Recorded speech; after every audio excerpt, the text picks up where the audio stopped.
Hospital में SP को transfer और राधे श्याम की बहाली। ट्रांसफर नहीं, कार्रवाई होनी चाहिए एसपी के खिलाफ। चलो वो बात ट्रांसफर से काम नहीं चलेगा। हाँ, इलाज होना चाहिए। हाँ। तो बता दी तबीयत खराब है।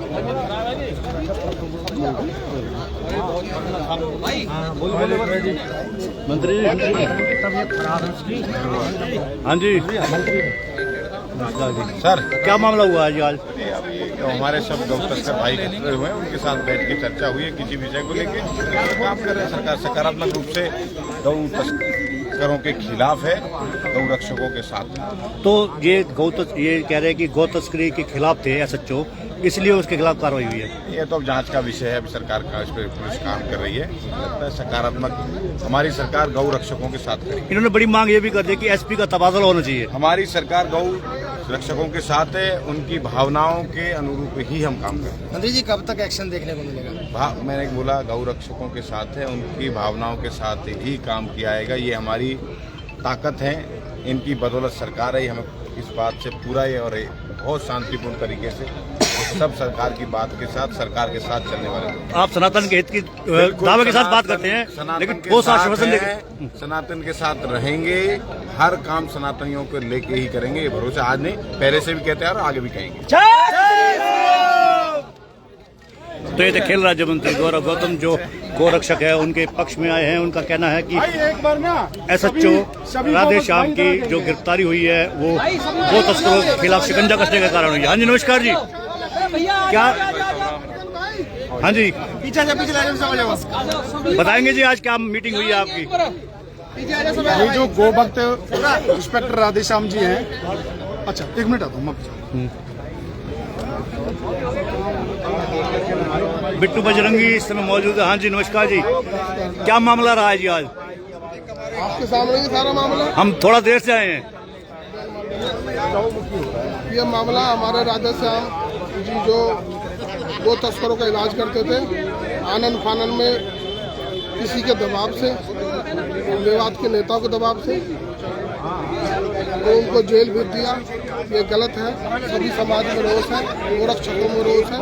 और हमारे गौरव गौतम जी आए हैं, उन्होंने आश्वासन दिया है कि जांच होगी और पूरा न्याय मिलेगा। बिट्टू बजरंगी जी, ये पुलिस तो ये कह रही है कि जांच में आरोपी सिद्ध पाए गए थे एसएचओ, इसलिए उनके खिलाफ कार्रवाई की गई है। ऐसा कुछ नहीं है जी, अभी तो जांच हुई नहीं है। आनंद फानन में दबाव में करा सारा काम। तो अब आगे क्या करेंगे अगर कोई कार्रवाई नहीं होती है तो? हमारे गौरव जी ने आश्वासन दिया है कि जांच होगी और न्याय मिलेगा, और हमारे राधे श्याम जी को और ऐसे अफसरों को जो वो तस्करी रोकते हैं उनको प्रोत्साहन मिलेगा। जी, बहुत बहुत धन्यवाद। हाँ जी, राष्ट्रीय बजरंग दल के सर, क्षेत्रीय महामंत्री। चलिए, अपना परिचय आपने खुद दे दिया, वैसे तो सबको पता है। बताएंगे कि आज क्या कार्रवाई हुई है? अभी 2 दिन पहले जो यहाँ एसएचओ राधे श्याम थे, उनके खिलाफ गलत मुकदमा दर्ज करके उन्हें जेल में डाल दिया।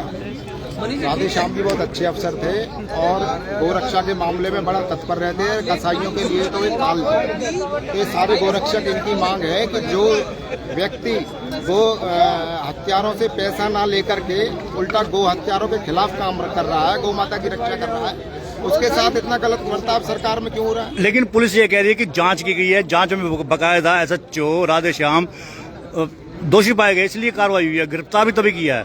सब बकवास है, कोई जांच नहीं की।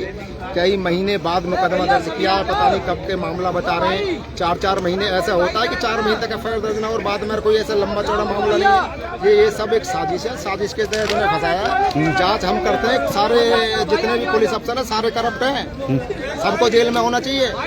करो जांच। एक भी पुलिस अफसर गंगा जल हाथ में लेकर कसम उठवाओ कि रिश्वत नहीं ली और कहता रिश्वत लिए तो डालो जेल में। क्या जांच? तो राधे श्याम के ऊपर भी आप बात अप्लाई होती है? अगर आप कह रहे हो कि हाथ में गंगा जल उठाएं, हाँ। तो राधे श्याम पर भी रिश्वत के आरोप साबित होते हैं फिर? जैसे आप कह रहे हो, आप सबको डाल दो, फिर सबको डाल दो ना। जो गौ की रक्षा के लिए काम कर रहा है हम उसके साथ हैं, सीधी बात है। जो गौ हत्यारों से पैसे ले रहे हैं उनके साथ नहीं है। अब खेल राज्य मंत्री गौरव गौतम क्या कह गए हैं आपसे? गौरव गौतम कह करके गए कि वो सरकार के संज्ञान में बात ला रहे हैं और जरूर इस मामले में कुछ ना कुछ हम पॉजिटिव करेंगे। तो हम भी ये बता देना चाहते हैं, भारतीय जनता पार्टी की सरकार के गुलाम नहीं है गोरक्षक। उनको सरकार बनाने में सहयोग करते हैं केवल इसलिए कि गौ की रक्षा होगी। तो अब आपकी मांग क्या है? हमारी मांग यही है कि एक तो गौ हत्या के पाप से मेवात को मुक्ति दिलाओ। पुलिस वाले एक ऐसी फोर्स लगाओ जो इन गौ हत्यारों को पकड़ करके अंदर करें, इनको मारें और गौ रक्षकों को गौ की रक्षा के लिए सड़क पर उतरना ना पड़े, अपना जीवन खतरे में न डालना पड़े। दूसरा, गौ रक्षा करने वाले गौ प्रेमी एसएचओ को रिहा करो। तो वो तो जांच में जो जैसा कि पुलिस बता रही है, पुलिस की जांच सबको पता है क्या होती है। पुलिस ने कभी कोई झूठे मुकदमे में कभी दर्ज नहीं किया। एसपी चंद्रमोहन ने खुद जांच कराई है, उनके अधीनस्थ जो डीएसपी थे उन्होंने जांच की। कितने लोग ऐसे हैं, सबके खिलाफ जांच करवा लो, सारे करप्ट हैं। एक गौ की रक्षा कर रहा है, छोटी मोटी कोई बात होगी उसको बड़ा बना करके उसमें जेल में डाल देना ठीक थोड़ी ना। अगर इतना बड़ा जघन्य अपराध इसने किया था तो उसी समय डाल देते। इसमें जांच, इतनी लंबी जांच कहाँ चलती है, क्या केस है? तो इस मामले में क्या आप किसी अधिकारियों से भी मिले हुए?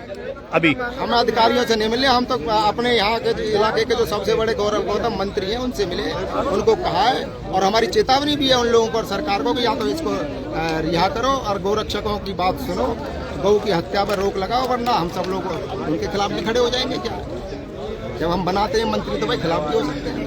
तो जैसा कि आप देख रहे हैं देवीलाल पार्क में इसमें मौजूद हैं, यहाँ जो गौ रक्षक हैं वो एकत्रित हैं। इन्होंने रोष प्रकट किया है, थाना प्रभारी रहे राधेश्याम के खिलाफ जो गिरफ्तारी हुई है उनकी, उसके खिलाफ। हाँ जी, क्या हाल है जी?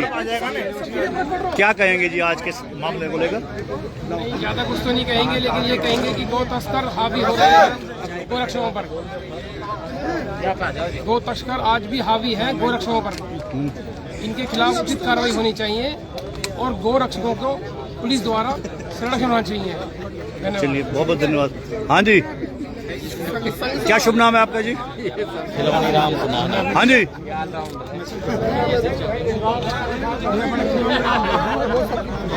हाँ जी, बता दो। मेरा नाम भारत भूषण है और गोभक्त इंस्पेक्टर राधेश्याम को लेकर के गोभक्त राधेश्याम जी को लेकर के ये एक पंचायत बुलाई गई है और इसमें मांग की गई है हरियाणा सरकार से जल्द राधेश्याम जी को रिहा किया जाए। जो झूठा मुकदमा दर्ज हुआ उसको कैंसिल किया जाए, ताकि जो गोभक्तों की जो एक अंदर का जो विचार, एक जो भावना है वो राधेश्याम जी के साथ है। और उन्होंने भी कभी भी गोरक्षा की अगर कोई विषय आया तो उन्होंने रात को 12 बजे भी खड़े होकर के गोरक्षा का काम किया। लेकिन पुलिस ने जो जांच की है, पुलिस का कहना है कि जो जांच की है, जांच में अपराधी पाया गया है राधेश्याम को। ऐसा है, अपराधी ठहराने वाली पुलिस कोई नहीं होती है, ये सब कार्य न्यायालय के हैं। दूसरी बात, पुलिस आनन फानन में एफआईआर दर्ज करती है, आनन फानन में उसको गिरफ्तार करके जेल भेज देती है। हरियाणा के ही नहीं, पूरे हिंदुस्तान के इतिहास में ऐसा पहले कभी नहीं हुआ है कि एक गोभक्त इंस्पेक्टर को इस प्रकार से एक ना कुछ मामले में बजाय उस पर इंक्वायरी बैठाने का सीधा मुकदमा दर्ज करके उनको जेल भेजने का काम किया है। ये एक तुच्छ मानसिकता का परिचय यहाँ के पलवल प्रशासन ने दिया है, जो कि नहीं होना चाहिए। इसके पीछे क्या कारण मान सकते हैं आप? कारण तो ये पुलिस जानती है जी। अच्छा। लेकिन हम इतना जानते हैं कि गोरक्षकों की मांग है कि राधेश्याम जी को जल्द से झूठे मुकदमे से रिहा किया जाए। अगर नहीं किया जाता तो आपका क्या करेंगे आप लोग? अगर 2 दिन के अंदर राधेश्याम जी पर बने हुए झूठे मुकदमे को कैंसिल नहीं किया जाता है तो गोरक्षक पलवल के अंदर महापंचायत करके पलवल का चक्का जाम करने का काम करेंगे। एक बार हमारे बीच में सुरेंद्र जी भाई साहब भी आए हैं। तो जैसा कि सुना आपने, उनका कहना। हाँ जी, हाँ जी, बताइए जी। हाँ जी, मैं सुरेंद्र सिंह, जिला अध्यक्ष भारतीय जनता पार्टी से आया हूँ। ये एक तरह का अन्याय हुआ और एक गोभक्त भारत माँ का सच्चा सपूत जिसको गलत तरीके से पुलिस ने फंसा करके जेल भेजा है, ये बहुत निंदनीय है और इसके परिणाम भी पुलिस को भुगतने होंगे। ये ऐसा करना कोई ये बादशाही राज नहीं है। एक एसपी रैंक का आदमी इस तरह की बातें करता है और झूठे मुकदमे में फंसाता है। इसको जल्दी 2 दिन का समय दिया है, 2 दिन के बाद चक्का जाम करने की बात करेंगे। क्या मान के चलते जब आप कह रहे हैं कि एसपी के रैंक का अधिकारी जो है इस तरीके की बात कर रहे हैं, फंसाने वाले काम कर रहे हैं, वो तो बकायदा उन्होंने तो जांच कराई है। जांच कराई है, ये सब काम होते हैं भाई, हम भी जानते हैं, हमारे भी जिंदगी 60 साल हो गई, किसको कैसे टैगल करना है, किसको जेल भेजना है, किसको क्या करना है, किसको अपराधी बनाना है, किसको हमने बरी करना है, ये सब होता है। ये पुलिस का भी काम है, समाज का भी काम होता है। समाज में भी जिसको चाहे उसको अपराधी बना दें और जिसको समाज चाहता है उसको बरी कर देते हैं। ऐसी ये घटना हुई है, सेम घटना है। 2 दिन का आपने अल्टीमेटम दिया और आपने कहा कि 2 दिन बाद पंचायत करेंगे, महापंचायत करेंगे, उसके बाद आपका क्या अगला डिसीजन होगा या पंचायत में डिसीजन लोगे? अगला डिसीजन पंचायत में करेंगे, पंचायत में बताएंगे उसको क्या करेंगे। तो कहाँ करेंगे पंचायत? ये अभी हमारी समिति तय करेगी कि कहाँ पर ये जो समिति बनी हुई है, जिनके मार्गदर्शन में कार्यक्रम हो रहा है, हमारी प्रांत की टोली है, वो ये इसका डिसीजन करेगी। अच्छा, आपको कैसे लगा कि ये पुलिस की तरह जो आला अधिकारी है उनकी षड्यंत्र है या उनकी साजिश, जैसा कि आप कह रहे हैं? देखिए, ये सबको पता है, ये आपको भी नहीं पता कैसे ना, वही ये आपको भी पता है, लेकिन क्वेश्चन मेरे से कर रहे हैं। क्वेश्चन आपसे इसलिए कर रहे हैं कि आरोप आप लगा रहे हैं ना, ये आपको भी पता है। मैं आपको बहुत गहरी बात बता रहा हूँ, आप उसको कहना नहीं चाहते, मैंने कह दिया, इतना ही अंतर। तो आप कह दीजिए ना, मैं वही तो कह रहा हूँ। कह दिया ना, मैंने तो कह दिया। आप उसको कहना नहीं चाहते, आप हमसे कहलवाना चाहते, हमने कह दिया। कहने तो आप आए ना, इसलिए तो आपसे कहलवा रहे हैं। कह दिया ना, और कैसे कहूँ? हम तो आपकी बात को आगे पहुँचाने के लिए आए हैं। मैं कहता हूँ ये बात आपको भी पता है। हाँ जी, एक षड्यंत्र मेवात के अंदर गौ तस्करों को और गौ तस्कर जहाँ जहाँ मिले हुए हैं, उन सारे लोगों का ये षड्यंत्र है। और उसी षड्यंत्र के दबाव में लगता है हमारे जिले के एसपी साहब भी आ चुके हैं। सारा षड्यंत्र उन लोगों का है जो राधेश्याम को फंसाने का काम किया है। एक नंबर व्यक्ति है, सच्चाई से काम करता है और मेवात में काफी सुधार आया। उटावट थाने में रहा, नूर थाने में रहा, जहाँ जहाँ भी रहा, तो अपराधियों पर विशेष नकेल कसने का काम इंस्पेक्टर राधेश्याम ने किया है। और मुझे लगता है इसमें कई दिन मैंने देखा जो विपक्ष के लोग थे ना, जो जवाबदार लोग हैं, हमारे हकीम क्षेत्र के लोग भी हैं, वो एसपी से साठ-गांठ करके राधेश्याम को जबरदस्ती गलत फंसाया गया। ये हमारा बिल्कुल नहीं है और सरकार के भी कान खोलेंगे। देख रहे हैं आप, इस समय जो गौ सेवक संगठन है वो एकत्रित हो चुके हैं। फरीदाबाद से बिट्टू बजरंगी भी आए हुए हैं और काफी संख्या में लोग आक्रोश है एसएचओ राधेश्याम की गिरफ्तारी के विरोध में एकत्रित हुए हैं। अल्टीमेटम दिया है 2 दिन का, 2 दिन में अगर रिहा नहीं किया गया, मामला समाप्त नहीं किया गया राधेश्याम के खिलाफ, तो एक बड़ा आंदोलन करेंगे, उससे पहले महापंचायत करेंगे। मेरा आपसे अनुरोध है कि आप हमारे चैनल को लाइक करें, फॉलो करें, कमेंट बॉक्स में प्रतिक्रिया दें, इस वीडियो को शेयर भी करते। धन्यवाद। जय हिंद, जय भारत।